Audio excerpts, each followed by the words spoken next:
À 7h05, la question santé d'Europe 1, Thomas Soto. Il a déjà, paraît-il, écrit 14 nouvelles chansons, mais tous ceux qui ont entendu Renaud dire quelques mots ce week-end s'inquiètent vraiment de l'état de sa voix. Bonjour Dr Kierzek. Bonjour Thomas. Renaud est un gros fumeur, il boit beaucoup d'alcool. En quoi tout cela abîme la voix ?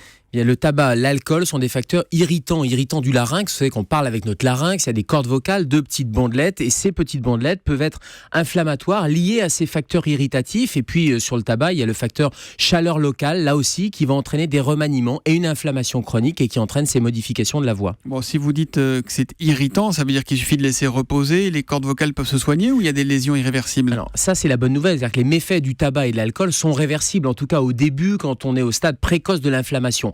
Donc ça va disparaître à l'arrêt du tabac ou à l'arrêt du facteur irritant. C'est pareil quand on consomme d'autres vapeurs toxiques. Mais c'est immédiat, si on arrête de fumer en 10 jours, ça va mieux ? Non, pas en 10 jours, ça prend quelques semaines à quelques mois, puisqu'il faut que le phénomène inflammatoire régresse. En revanche, quand on est à un stade d'imprégnation chronique de tabac, d'alcool, eh bien il y a des lésions inflammatoires qui sont des lésions inflammatoires chroniques, voire même des remaniements qui sont des remaniements des nodules, des polypes, ou certaines lésions qui peuvent être des lésions tumorales. Et là, le traitement est chirurgical, car l'arrêt du produit toxique, l'arrêt du tabac ne va pas provoquer le côté réversible de ces lésions. On dit parfois de quelqu'un qu'il a une voix un peu fatiguée, ça veut dire quoi ? C'est usé ? C'est quoi ? Oui, ça veut dire qu'il a trop tiré sur les cordes vocales, et quand je dis tirer, ce sont vraiment 2 petites bandelettes, et c'est un cercle vicieux. Donc, la fatigue va entraîner un forçage de la voix. Vous êtes fatigué, vous avez une voix qui a du mal à sortir, et vous allez forcer un petit peu, vous allez encore tirer dessus avec un surmenage vocal, et il y a une coordination entre les poumons, l'air qui va passer et la voix qui est difficile à faire, et c'est ce qu'on appelle la voix fatiguée, mais avec un cercle vicieux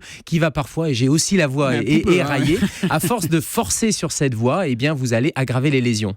Johnny Hallyday, après son coma à Los Angeles, avait perdu sa voix. Il existe une rééducation des cordes vocales ? On peut réapprendre à parler ? Oui, c'est indispensable même. Alors après toute pathologie des cordes vocales, après toute intervention chirurgicale, il y a les phoniatres qui sont des médecins spécialistes de la rééducation de la voix, des phoniatres ou bien des orthophonistes qui sont des professionnels là aussi de la rééducation de la voix.